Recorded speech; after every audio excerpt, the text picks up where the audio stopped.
Round house table में पहले महाराजा थे, क्या कहा उन्होंने कहा कि लीव क्विट इंडिया, ठीक है। उसी चीज़ को लेके अंग्रेज़ों ने क्या कहा, षड्यंत्र रचा शेख अब्दुल्ला और नेहरू के साथ, और कहा कि क्विट कश्मीर। जब से भाजपा की गवर्नमेंट आई है और आप खुद ही देख रहे हैं, तो कहा जा रहा है कि अगला मुद्दा पीओजे के ही है, वापस लेंगे। मैं तो ये सोचता हूँ कि इस साल हमने यहाँ पे मनाया है, और जिस तरीके से जहाँ मोदी है वहाँ मुमकिन है, तो हो सकता है अगला फंक्शन हम पीओजे के में करें। लेकिन आज बहुत से राजनेता उनकी दुहाई देते हैं कि महाराजा हरि सिंह जी का वो जम्मू कश्मीर नहीं है, जो उनके सपनों का जम्मू कश्मीर था। इसमें कितनी सच्चाई देखते हैं? देखिए, परिस्थितियाँ बदलती हैं, टाइम चेंज होता है। जो वो चाहते थे वो नहीं हुआ, पर एक चीज़ तो हुई कि जम्मू कश्मीर अभी तक हमारे पास है। लंदन में राउंड हाउस टेबल में पहले महाराजा थे, क्या कहा उन्होंने कहा कि लीव क्विट इंडिया, ठीक है। उसी चीज़ को लेके अंग्रेज़ों ने क्या कहा, षड्यंत्र रचा शेख अब्दुल्ला और नेहरू के साथ, और कहा कि क्विट कश्मीर। तो देखिए उन्होंने शेख अब्दुल्ला, जब आप कहते हैं कि षड्यंत्र रचा, तो डॉक्टर फारूक अब्दुल्ला दुहाई दे रहे हैं, महबूबा मुफ्ती दुहाई दे रही हैं। आज जो पार्क आप देख रहे हैं वहाँ पर शिलान्यास महबूबा मुफ्ती करती हैं, तो ये ऐसा क्यों, राजनीति के लिए उनका उपयोग क्यों? मैं सोचता हूँ कि एक छोटी सोच होती है जो इतने बड़े शख्स से लिखती है या किसी भगवान के लिए राजनीति करे। मैं कहूँगा कि राजनीति से उठ के, पार्टियों से उठ के हमको देखना चाहिए कि उनकी कुर्बानी क्या थी और वो क्या उनकी सोच क्या थी। और महाराजा हरि सिंह जी हमारे आदर्श है, और वंशज जो हैं उनके मेरे साथ है अजात शत्रु जी। अजात शत्रु जी, कैसे याद करते हैं, बचपन भी बिताया होगा आपने महाराजा हरि सिंह जी के साथ? महाराजा हरि सिंह साहब गुजर गए थे मेरे पैदा होने से पहले, पर मुझे इतना एक गर्व है कि मैं उनके परिवार से हूँ। जो उनकी सोच थी, जो उनकी दूरदर्शिता थी, और जो वो चाहते थे जम्मू कश्मीर के लिए। देखिए, हमने तो खाली 80,000 किलोमीटर पाया है, उनके पास तो 2,22,000 था। आज आप किसी कहिए कि अपनी एक कनाल की आप कोठी छोड़ कर चले जाएं, उन्होंने पूरा रियासत छोड़ कर चले गए। रामचंद्र जी भी चले गए थे, 14 साल का वनवास किया, 14 साल महाराजा हरि सिंह साहब अकेले रहे बम्बे में। तो मैं सोचता हूँ कि जो उनकी एक सोच थी, जो दूरदर्शिता थी, वो हमको करनी चाहिए, उनके नक्शे कदम पे चलना चाहिए। और अंत में जो उनका एक संदेश हमेशा होता था, वो था सर्वे भवन्तु सुखिनः, सर्वे सन्तु निरामया, सर्वे भद्राणि पश्यन्तु मा कश्चित् दुःख भाग् भवेत्। अर्थ इसका ये हुआ कि जम्मू के जो लोग हैं वो खुश रहें, वो सुखी रहें, वो शांति से रहें, और जम्मू कश्मीर जो हमारा है उस पर कोई आँच ना आए। करण सिंह जी की तो बहुत सी यादें हैं उनके साथ जुड़ी, और कुछ यादें आपके साथ उन्होंने साझा की कि किस तरह का व्यक्तित्व था और कैसे वो रहते थे और किस तरह से चाहते थे कि जम्मू कश्मीर बन जाए। देखिए, वो थोड़े अंत में दुखी भी थे, क्योंकि एक षड्यंत्र के तौर पे उनको निकाला गया था।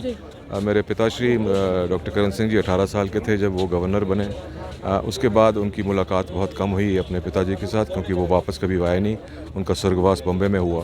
पर उनके जो साथ लोग थे, मैं उनसे मिला हूँ और जाके मिला हूँ, बम्बे में भी गया हूँ। कैप्टन दीवान सिंह जी लेट जो थे, वो सबसे उनके करीबी थे।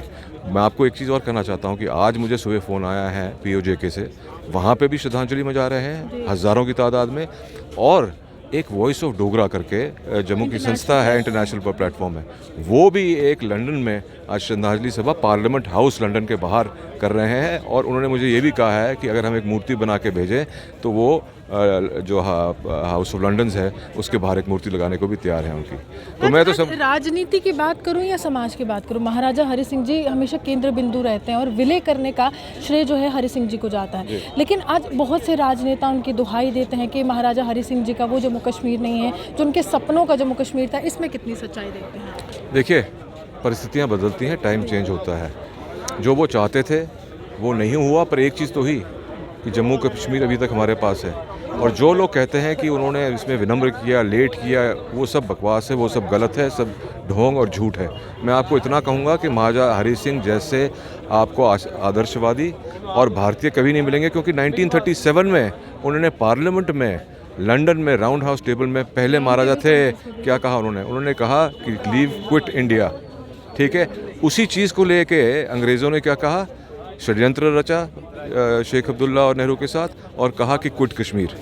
तो देखिए उन्होंने शेख अब्दुल्ला, जब आप कहते हैं कि षड्यंत्र रचा, तो डॉक्टर फारूक अब्दुल्ला दुहाई दे रहे हैं, महबूबा मुफ्ती दुहाई दे रही हैं। आज जो पार्क आप देख रहे हैं वहाँ पर शिलान्यास महबूबा मुफ्ती करती हैं, तो ये ऐसा क्यों, राजनीति के लिए उनका उपयोग क्यों? मैं सोचता हूँ कि एक छोटी सोच होती है जो इतने बड़े शख्स से लिखती है या किसी भगवान के लिए राजनीति करे। मैं कहूँगा कि राजनीति से उठ के, पार्टियों से उठ के हमको देखना चाहिए कि उनकी कुर्बानी क्या थी और वो क्या उनकी सोच क्या थी, और हमें उनकी सोच पे चलना आपने चाहिए। कहा कि पूरी तरह से वैसा जम्मू कश्मीर नहीं बन पाया है, तो क्या था उनका सपना? उनका सपना ये था कि देखिए, आधा तो चला गया पीओजेके में, कुछ जो हमारी स्वात है, हुंजा है, मरी है, वो भी एक पार्ट था उनके टाइम पे।